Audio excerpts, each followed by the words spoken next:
Hello everybody, it is After Hours Day 2 at COP29 in Azerbaijan. My name is Jeremy Wilks, I present Climate Now on Euronews. I'm here with Giorgia Orlandi, our fantastic news correspondent. Hi Giorgia. Hello. And Jane Witherspoon, who's been talking to everybody who's important at this event. Hi again.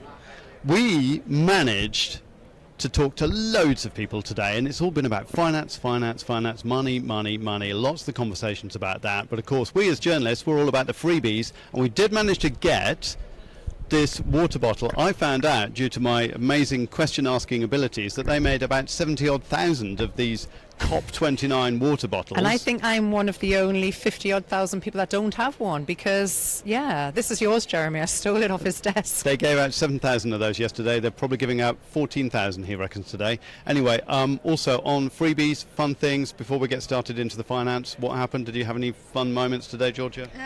Fun moments, well, no, actually, I tried the bottle for the first time. That was the funnest.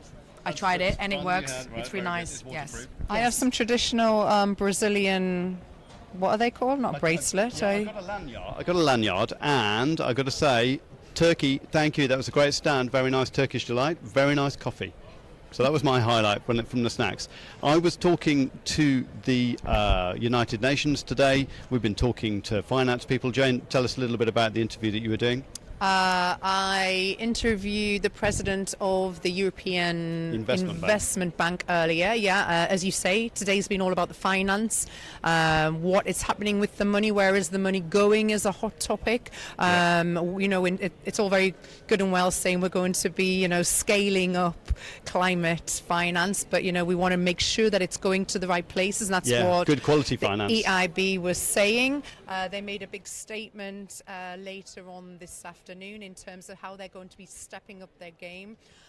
We also talked a little bit about Valencia, the president. She is the former finance minister for Spain. She was deputy prime minister when she was in office there, of course, and that's very close to her heart in terms of the economic impact, obviously, as well as the human impact and loss of life. It's a raw nerve, isn't it, for very, everybody? Yeah. Very, very topical. Yeah. So it's been a really interesting day. Yeah. Giorgia?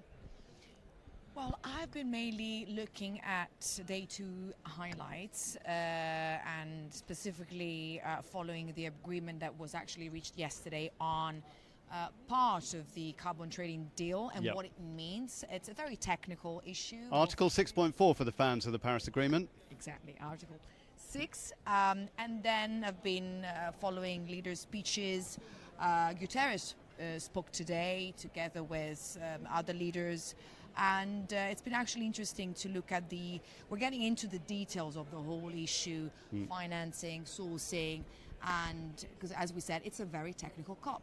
Yeah, absolutely. And of course, we at the moment, we're in the middle of the Leaders' Summit, so we've got loads of prime ministers and presidents walking around, lots of heads of state, setting the tone for the negotiations that come as well. I was talking to Achim Steiner, who's the head of the United Nations Development Program. Now, their job is to try and alleviate poverty, is to try and help people out of poverty and into a better, more sustainable life.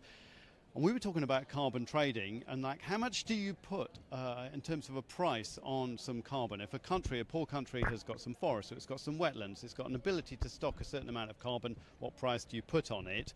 He wasn't really ready to be drawn on it, but he was basically saying that the price that maybe a very poor farmer who's not even got any power supply or anything like that and is living really subsistence living, what they would be prepared to see as a good price on carbon isn't the same as a big multinational. So you need to kind of find some way to come together on that and find a market mechanism that's going to be fair, transparent, no greenwashing is what he's saying. So that's what they're trying to hammer out now. I actually went kind of backstage today.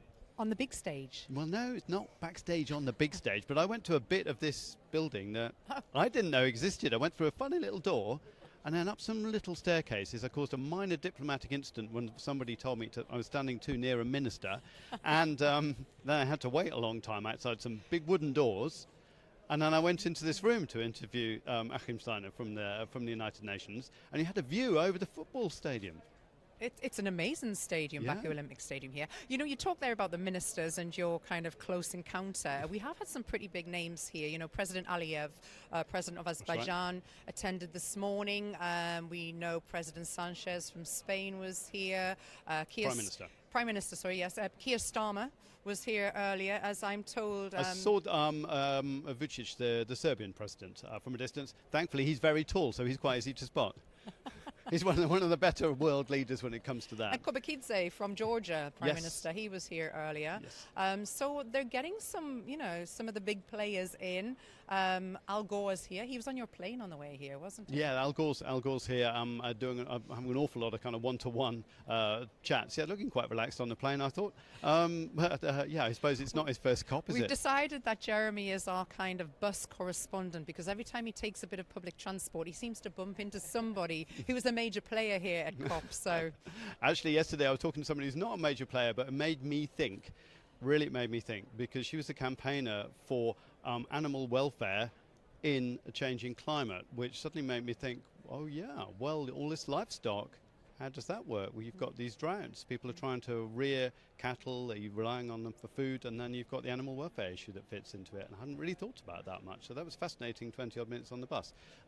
you've been getting about because you were in a yurt earlier as well. I was in a yurt earlier also. When you Did get you to see go in the yurt? the pavilion stage is fantastic, and it's sort of a kind of a mini guide around the globe, isn't it? It's a visit the world kind of experience, and the UK have got a red telephone box. I think they've obviously decided they're going to play on their strengths. We all know the red telephone boxes, yeah, and Kyrgyzstan have got a yurt. And as she said, it's made out of wool and wood. It's totally sustainable. I saw the Malaysian musicians. Yeah.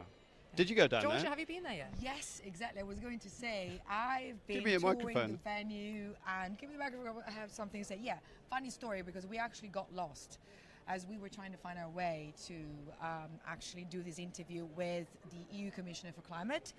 And we got lost, and we were actually an hour late, I have to say. But they Wow. were absolutely fine with it, because they know that it's not easy to actually... Honestly, no, it's very strange. It's incredibly complicated building, and then you've got protocols and badges, and people were looking at me, and there were negotiators on the phone hammering things out in languages I didn't understand when I was backstage waiting for the UN. So that was pretty fascinating, actually. Yeah, no, but the Pavilions area is great because like the Turks have got their great coffee. You've got to see they've got great coffee machines. I need to go wandering again. I'm missing got out. Turkish I don't delight. have any water bottles. I haven't been You're to missing these out. places, half of them. And then the other serious thing that I did was I talked to regional leaders, European leaders, who were saying they want more investment in adaptation because they're saying, look, in light of what happened in Valencia, but also the floods in Central Europe, etc., they're the ones who are really on the front line of climate change in Europe. They're the ones that have to, as one of them said to me, they have to get on their boots and get in the mud and try and fix problems. And also when things don't go well, they're the ones that face the backlash too. So they're looking for investment. Everybody's looking for investment. Where's the money going to come from? Well, that's the big question. Hopefully they're going to have some kind of resolve by the end of the 2 weeks here. The other issue that came up today, which actually stemmed from President Aliyev's opening speech, was the fossil fuel debate and the transition away from fossil fuels. Yeah, what was decided last year. Yeah, and he's very steadfast, which is kind of a key message that I've been hearing from him for the last 9 months in the run-up to this event, that, he keeps reiterating, don't blame us for being a fossil fuel rich country, judge us for what we do with that. So, that is still ongoing, and I think it's good that that's bringing that back to the surface in terms of where this is going. Well, it takes you back to carbon pricing. What's the number? Is it $100, $200, $350? What do you do with carbon capture and storage, etc., etc.? Lots of questions to be answered on that. To what extent do those sorts of things get ring-fenced, and to what extent do those things get formalised? How do you have transparency? Make sure there's no greenwashing, etc., etc. There's a lot to talk about. You need to dash off for an interview, right? I do. Yeah, an interview with actually the European Reconstruction Bank, which is going to be quite interesting. Still speaking about, debate around the financing, sourcing, and all of that, and that they play a big role in this. Yep. As they say in the movies, show me the money, and it is absolutely all about that at COP29 here in Azerbaijan. Thanks for watching. We'll see you tomorrow.